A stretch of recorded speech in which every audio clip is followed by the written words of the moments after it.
Pemirsa, drama politik terkait siapa yang akan dicapreskan oleh PDI Perjuangan terus bergulir. Nama Puan Maharani dan Ganjar Pranowo terus diadu. Kubu kader dan juga simpatisan PDIP menginginkan sang putri mahkota maju sebagai capres PDIP. Namun di lain sisi, suara rakyat yang terkonsolidasi lewat barisan relawan justru menginginkan sosok gubernur Jawa Tengah yang maju sebagai capres di pemilu 2024. Ketegangan bermunculan mulai isu Dewan Kolonel versus Dewan Kopral hingga ancaman relawan Ganjar yang akan mengalihkan suara dan perhatiannya ke Prabowo Subianto jika PDIP mengusung jagoannya maju sebagai capres. Ya, sudah tersambung bersama kami ya Abdi. Ketua Relawan Ganjar Pranowo Mania atau GP Mania Immanuel Ebenezer dan Direktur Eksekutif Poltreking Indonesia Hanta Yuda. Selamat pagi Mas Noel dan Mas Hanta, salam sehat. Selamat pagi, salam sehat. Selamat pagi. Baik, di studio ada Eva dan juga Abdi. Salam sehat.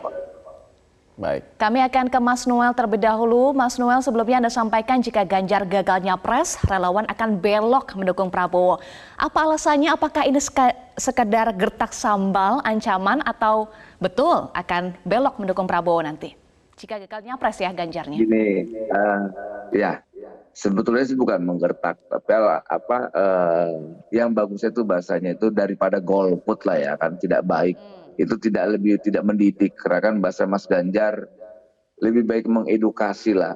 Persoalan presiden dan pemilu 2024 kan nanti itu Mas Ganjar jelas pernyataannya bahwa beliau sangat patuh dan taat terhadap perintah partai. Artinya kalau seandainya Mas Ganjar memang benar-benar diusung dan dicalonkan oleh Ketua Umum PDIP Bu Mega, ya kita tidak merubah sikap kita untuk mendukung Mas Ganjar. Tapi jika nanti suatu saat pilihan PDIP berubah, ya kami akan menggunakan hak demokrasi kami.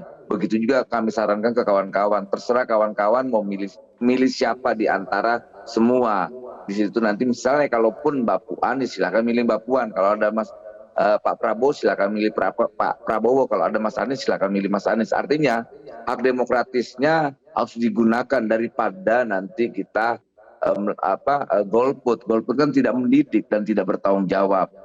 Pertama itu, kedua golput juga kan kalau seandainya kita serukan golput itu ada pidana politiknya, dan itu tidak baik untuk mengedukasi publik.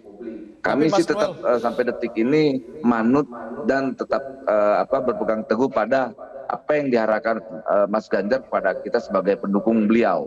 Seperti itu, Mbak. Tapi Mas Noel, itu kan kalau misalkan Ganjar tidak diusung oleh PDIP, tapi kalau Ganjar diusung sama partai lain bagaimana? Ya kami kan maunya Ganjar jadi presiden, ya kami ngikut lah. Kalau seandainya ada yang melamar Mas Ganjar jadi presiden, entah Nasdem pengennya Mas Ganjar, ya ayo kita ikut. Kita kan tegak lurus ke Mas Ganjar. Kalau Mas Ganjar enggak, kan nggak mungkin kita tetap mengikuti beliau. Kita maunya beliau kan jadi presiden. Jadi partainya tidak masalah, yang penting sosoknya begitu ya? Iya, apapun partainya tidak masalah ya, tetap akan mendukung Ganjar, tidak akan belok ke siapapun. Tidak masalah. Mau itu Nasdem, mau itu KIB, mau itu apa, kami tetap tegak lurus terhadap apa ya tujuan kami, yaitu bagaimana memenangkan Mas Ganjar di 2024 nanti itu. Baik, Mas Hanta, bagaimana tanggapannya jika melihat skenario jika Ganjar tidak mendapatkan tiket dari PDI Perjuangan, ada skenario untuk mengalihkan dukungan kepada sosok lain, yakni Prabowo Subianto? Ya, simpul jejaring relawan yang organik memang cukup potensial ya jika digerakkan di fase winning di election, kemenangan, kemudian juga bisa membentuk opini. Nah, sekarang kita bicara sejauh mana peran simpul-simpul relawan semacam ini di fase kandidasi. Menurut saya ini penting ya, cukup berpengaruh karena biasanya bisa menjadi posisi tawar politik kepada partai-partai bagi seperti Mas Ganjar, seperti Mas Anies yang tidak berpartai. Itu mengirimkan pesan politik kepada para pemilik boarding pass partai politik. Itu satu. Yang kedua, ini juga saya kira mungkin tidak menjadi alat tekan, tetapi sekaligus menjadikan semacam kode politik tersirat. Sebenarnya kalau saya tangkap dari pergerakan Mas Noel dan kawan-kawan ini, bukan sekedar tidak mau golput, tetapi signalnya cukup kuat. Kalau Mas Ganjar nggak didukung oleh PDI Perjuangan, satu, kami tidak dukung capresnya PDIP. Kalau tadi di prolognya Metro TV kan disebutkan kalau tidak Ganjar Puan, berarti kan satu kesimpulannya kalau Mas Ganjar nggak maju sudah jelas bukan mendukung Puan Maharani, itu satu. Padahal ada nama Mbak Puan misalnya, ada nama Anies. Yang kedua juga bukan Anies. Kalau misalnya kan saya baca salah satunya Prabowo ya, Mas Noel, Prabowo. Nah ini juga salah satu yang bisa kita baca, ternyata Pak Prabowo selain Ganjar itu adalah figur-figur saat ini yang cukup dekat relasinya dengan Pak Jokowi. Jadi tidak bisa ditarik dari Jokowi menurut saya, dari Pak Jokowi, dari kode atau signal politik yang dikirim dari pergerakan simpul relawan ini. Karena itu saya kira poinnya, pesannya itu secara eksternal ya, dari mungkin bukan ancaman, belum sampai ancaman, tetapi kami tidak mau mendukung Puan Maharani PDIP. Bahasa sederhana saya gitu. Kalau Ganjar tidak jadi dicalonkan oleh PDI Perjuangan, sekaligus simpul relawan ini akan menjadi lawannya PDIP. Sederhananya kan gitu. Yang kedua, juga tidak ke Anies, karena posisi Mas Anies ini kan juga diametral.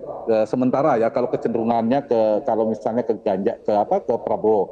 Jadi mendukung yang tersirat ya, dekat atau berpotensi yang didukung oleh Pak Jokowi. Jadi gambarannya kalau Mas Ganjar tidak maju, beberapa simpul-simpul Pak Jokowi ya mungkin juga selain tegak lurus ke Mas Ganjar juga ke arah dukungan Pak Jokowi sebagai kingmaker. Itu. Yang satu lagi baru saya baca dari sisi ini dari sisi internal. Betul, saya setuju dengan Mas Noel tadi, kan semua simpul relawan butuh eksistensi agar tetap solid, agar tetap berperan, kemudian mendapatkan opsi lain agar simpul relawan tetap eksis itu ya memang tetap muncul. Jadi jangan sampai relawan ini juga Mas Ganjar nggak maju kemudian hilang. Baik, Mas Hanta, kalau kita melihat untung ruginya, sebenarnya seberapa besar sih untungnya atau ruginya bagi partai dari suara kader dan juga suara relawan? Mana yang lebih menguntungkan? Iya, saya kira satu ya, ujungnya kan sama-sama suara publik ya. Suara publik itu harus diukur dari salah satu metodenya adalah survei. Jadi kalau tidak bisa dikotomi sepenuhnya, tapi sama-sama relawan merepresentasikan salah satu dari suara publik, terrepresentasikan sana, dan partai juga idealnya juga mendengarkan, menyerap aspirasi publik sebenarnya. Cuma memang di fase kandidasi pencalonan itu kan sepenuhnya mutlak berada di partai politik. Nah, partai politik harusnya sejalan dengan aspirasi publik, dan saya kira kalau di kandidasi relawan tidak punya otoritas dalam hal kandidasi karena boarding pass sepenuhnya berada di partai politik. Jadi sama ya, ujungnya itu suara kader mau suara relawan ini, semua partai itu kalau dalam logika demokrasi harus mendengarkan suara publik di level kandidasi, di fase kandidasi, apalagi mereka mempertimbangkan yang berpeluang menang. Nah ini yang saya kira dinamikanya sama dulu ketika Pak Jokowi ya dicalonkan oleh PDI Perjuangan, cuma akhirnya itu pada saat itu Pak Jokowi. Nah kita tidak tahu ini apakah berujung, kalau namanya mengerucut antara Ganjar dan Puan, apakah ke Mbak Puan juga akhirnya atau ke Mas Ganjar. Nanti Mas Ganjar maju dengan PDI Perjuangan tentu lebih kuat potensinya. Kalau Mas Ganjar tanpa PDI Perjuangan ada alternatif partai-partai lain, dan itu juga ada skenario atau analisis politik yang berbeda tentunya. Baik, terakhir kita ke Mas Noel. Mas Noel, hingga saat ini Ganjar Pranowo belum mendapatkan boarding pass, belum ada kepastian tiket untuk nyapres. Langkah relawan bagaimana? Ke depan akan seperti apa karena tiketnya belum ada? Gini, kita coba tetap meyakinkan Ketua Umum PDIP ya, bahwa biar gimana pun PDIP itu kan jargonnya mau hat-trick ya 2024 nanti. Kalau seandainya mau hat-trick tapi mengambil keputusan yang salah, yang ada PDIP-nya nyungsep nantinya. Kenapa? Karena biar gimana pun PDIP ini harus menyalonkan kandidat yang memiliki dampak elektoral. Nah kalau kita lihat kan Mas Ganjar itu selain elektabilitas, kita punya keyakinan Mas Ganjar ini bisa menjadi magnet suara untuk PDIP itu sendiri. Nah atas dasar ini kami masih punya keyakinan di 2024 nanti PDIP masih tetap mengusung Mas Ganjar karena tidak mau gambling lah ya. Kita lihat bukannya kita tidak anti Mbak Puan, tapi kita lihat secara objektif ada beberapa lembaga survei Mbak Puan itu kan tidak pernah naik di atas 2%, apalagi targetnya rencananya ya akhir tahun ini kan berharap Mbak Puan bisa 10%. Saya tidak punya keyakinan elektabilitas Mbak Puan itu bisa nanjak sampai 10%. Baik. Seperti itu Mbak, kira-kira. Baik, kita harapkan ada win-win solution. Sedikit Eva, Ya, kalau saya lihat ini ya ada dilema PD Perjuangan ya, saya nyambung ke Mas Noel tadi. Dilemanya apa? Saat ini saya setuju secara elektabilitas, secara elektoral yang lebih prospektif jelas Mas Ganjar. Semua ya lembaga survei yang bisa dipercaya. Tinggal lawannya siapa. Karena pekerjaan PD Perjuangan kalau ingin dukung Puan, di saat yang sama harus memastikan Mas Ganjar nggak maju. Kalau Mas Ganjar maju, maka ini yang dilemanya. Misalnya PD Perjuangan mendukung Puan, Mas Ganjar dengan partai lain. Nah ini berpotensi kalau misalnya suara PD Perjuangan akan pecah. Karena dukungan kepada Mas Ganjar di Jawa Tengah mutlak itu juga menjadi kandangnya PD Perjuangan. Nah kalau tidak mendukung PDIP, tidak mendukung Ganjar, ini juga merugikan PD Perjuangan, terutama di Jawa Tengah. Perolehan suaranya bisa turun.